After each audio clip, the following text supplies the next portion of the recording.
I've been sitting here for several minutes trying to think of something profound to say to President Barack, and simply I'm coming up with a loss of words, but I wanted to let you know that my prayers are with you and your family, and thank you for being the man that you are. And I, as many other people do, have dreams. My dream is to read this poem to you, face to face. It's called Barack. Weeping may endure for a night, but joy, unfettered, unadulterated, glorious joy, garbed in lowliness and humility, joy, guided and governed by prudence and long-suffering, joy, running over with temperance, wisdom, and faith, will come, will rise in the morning. And that one, Barack Obama, came, not from nobility, not from riches, nor from royalty. Prophetically, he came. He came from a place, a land known to many as the motherland, a place where life, a land where mankind began. And indeed, the tests, the trials, the tumultuous winds, and the storms did come. That one looked within. He understood that the race would not be given to the swift, but to those who endured to the end. In the midst of the many storms, Barack could see, no matter the depth of pains he felt, the love emanating from his mother and his grandmother would forever be. The day came, a time when preparation had run its course, a time when each beat of Barack's heart dug deeper into the ills of mankind. And so it was and would be.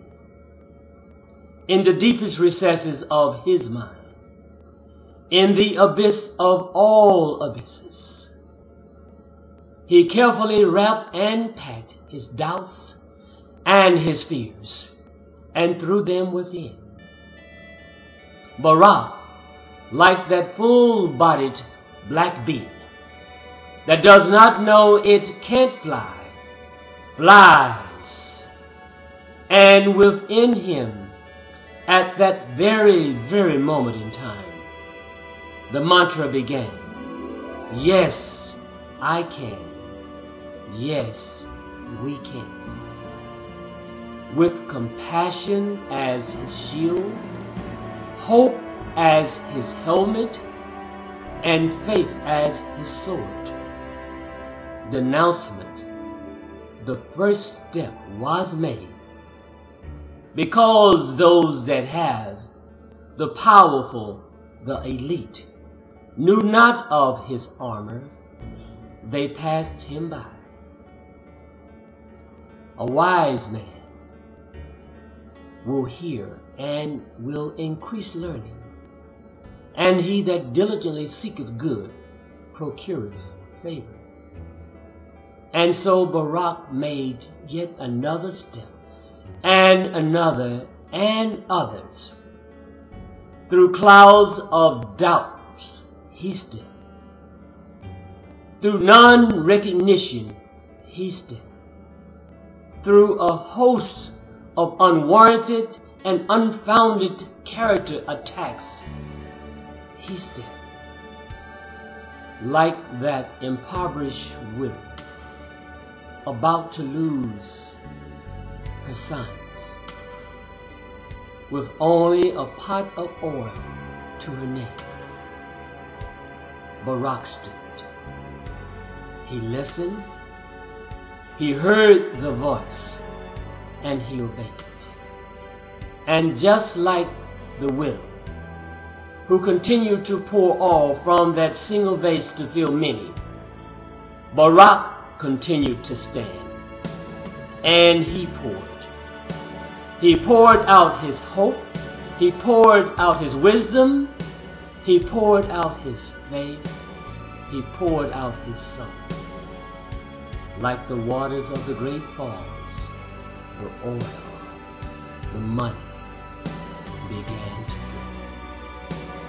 All of humanity, like a beautiful bouquet of flowers, red, yellow, brown, black, and white, began to look soberly within and say to themselves, yes, yes, I can.